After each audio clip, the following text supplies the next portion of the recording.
Well, I've seen Neil Tennant. He's hiding outside. He's probably gone home now, having heard that drama.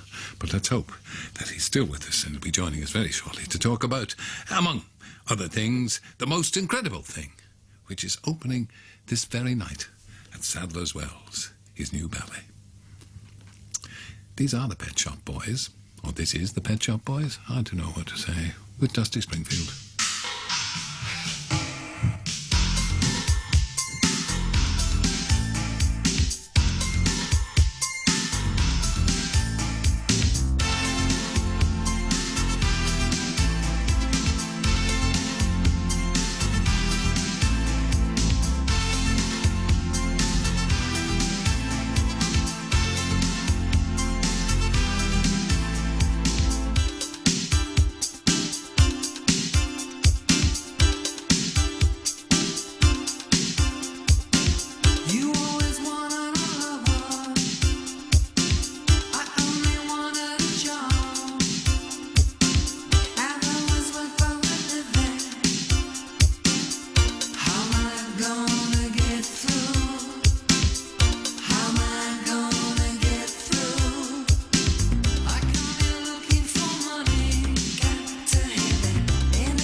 We're just reminiscing here. Myself, Neil Tennant, a very welcome guest here. One of the two Pet Shop Boys. Where's the other one then? Where's Chris Lowell? The other one's at home. We just got back yesterday from Los Angeles. You'd think he might have given you a bit of support, wouldn't you? Well, actually, I think they only asked one of us. Really? Yes. They probably thought I couldn't cope with more than one person to talk. It's a bit overwhelming. Well, I mean, at my age, you know, yes. one at a time, please. So, you're not here for the good of your health because you just flew in from LA, you were telling me. Yes, we've been... Any good reason? We've been making a new album since the beginning of January, which we've nearly finished. Yeah. And it was fun. We've never spent a lot of time there in the past. And so we got to know the city and made the album and avoided the English winter. Although it was nice when we came back yesterday. The weather was the same in London as it was in Los Angeles. Yes, that's right. We're having an Indian summer here. Absolutely. The first day of summertime as well. Yes. But today is a very important day for you for another reason. The ballet. The ballet of The Most Incredible Thing is opening this afternoon. Well, it's open before, of course, but this is the first afternoon at Sadler's Wells this time round. It is. We've come back specifically for this. This is the ballet we wrote a couple of years ago, and it was produced at Sadler's Wells last year. It's called The Most Incredible Thing. And it's returned. It was pretty successful last year, and it's returned for a 2-week season, starting at 4 o'clock this afternoon. Yes. It's choreographed by a guy called Javier de Frutos. We won an award, amazingly, the Evening Standard Theatre Award for it. Yes, you did. For the Beyond Theatre Award. So we're excited to see it because they've made a lot of changes to it, and Chris and I haven't been here because we're in Los Angeles, so it's going to be very fresh to Chris and I to see. So will you be sitting there complaining? And We'll saying, be sitting there. Why did they do that? How dare they? We'll be sitting there with our notebooks, yes. So I saw The Most Incredible Thing 5 times last year, says Andrew Shaw. Looking forward to the 2012 version. Isn't that nice? That's nice, yeah. Good. Yes. And there's another one. Now listening to hear Neil Tennant talking about The Most Incredible Thing, please wish the Pet Shop Boys all the best with the second run at Sadler's Wells. I made the trip, says Janssen Frisch, from Brussels to London for one reason, to see it, and it was brilliant. It's a masterpiece. Good for him, that's nice of him to say. So it's based on a story by Hans Christian Andersen. Yeah. And we had this idea of seeing if we could take the traditional format of a 3-act ballet, like Swan Lake is, for instance, but do it with contemporary, if you regard our music as contemporary pop music. And it was a fantastic project and took us a long time to put together. But I think it's a very fresh show. It's really a piece of musical theatre as much as a ballet. A very brave thing for you to do, though. I mean, you're standing up there, putting your heads above the parapets. Exactly. Actually, yeah, you feel that on opening night when the press are there. That's, otherwise, we try not to think about it. Yeah. Did you try and interfere with the choreographer at all? Did you try and say, look, this is how we do it? I don't like your moves, Javier. No, we didn't. I'm not surprised. We don't claim to be choreographic experts, No. But we all discussed the story. We worked with a playwright called Matthew Dunster on adapting the story. And once we'd sort of agreed, how the narrative was going to be, and we wrote the music, we let Javier get on with it. Yeah, but you put a good team together. I mean, you've got a Tony Award-winning designer, Katrina. We have Katrina, yeah. And a BAFTA-winning film animator. We do, yes. So you didn't get a bad team around. and when you see the show, you can see it because it's very much a multimedia show. It all centres around a competition. Someone's got to find the most incredible thing. And the person that comes up with this amazing clock, which is like almost a third of the show. And the clock represents all of history and all of creation even. And to put that on the stage is obviously quite a big undertaking. And that was very much down to the set and the design and the film design as much as the choreography and the music. Well, it'll be, obviously, people will say, and now you said that you've been working on a new album in LA, it'll probably dispel a certain amount of doubt among people that you might be thinking of moving entirely in the direction of the theatre.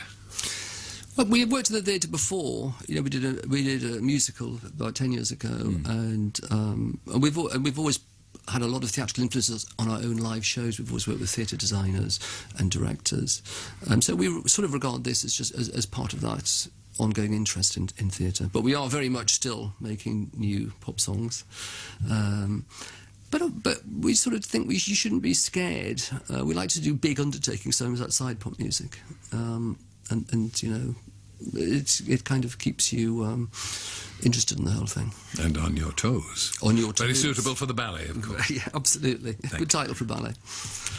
You've picked a couple of pieces of music for us, and your first piece is Bob Lynn's Elusive Butterfly. Is there any reason for that? There is. I saw a film on the internet and I read a book recently about these people called the Wrecking Crew, who were these session musicians in Los Angeles in the 60s, early 70s, and they played on everyone's records, the Mamas, the Poppers, Simon and Garfunkel, the Carpenters, all the Phil Spector records, and they never got the credit at the time. The Monkees, someone was just talking about them, I heard earlier, and this is a more obscure one, but it was a big hit. Hey, Bob Lind. That was a lovely song. Isn't it gorgeous? Lovely song. Yeah. And you didn't have to see well, you didn't. You were in Los Angeles. The Voice was first broadcast. The very first, The Voice. Yeah, Los Angeles. It's all very well going on about The Voice. You missed the peak experience last night's Britain's Got Talent.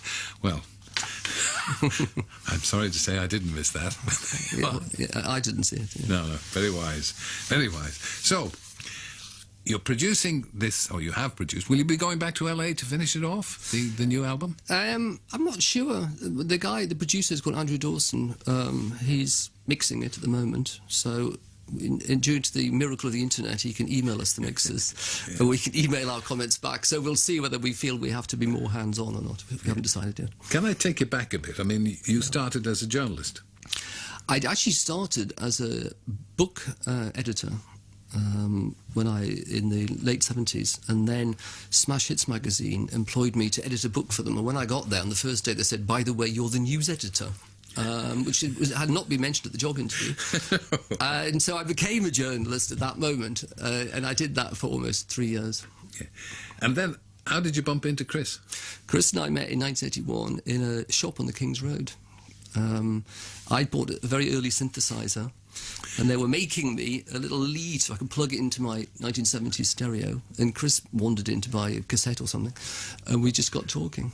And he was living round the corner from me in Chelsea, working at an architect's office, because of course, as you probably know, he's a qualified architect, and he was doing the period where you have to do practice in an architect's office. And we talked about music, and we started writing songs not long after. So. That's terrific. I mean, it's astonishing, really, when you think that one's entire life revolves around a chance meeting. And you sold over 50 million records worldwide, 22 top 10 hits, 3 Brit Awards, 6 Grammy nominations, and now a little excerpt from the ballet. Huh?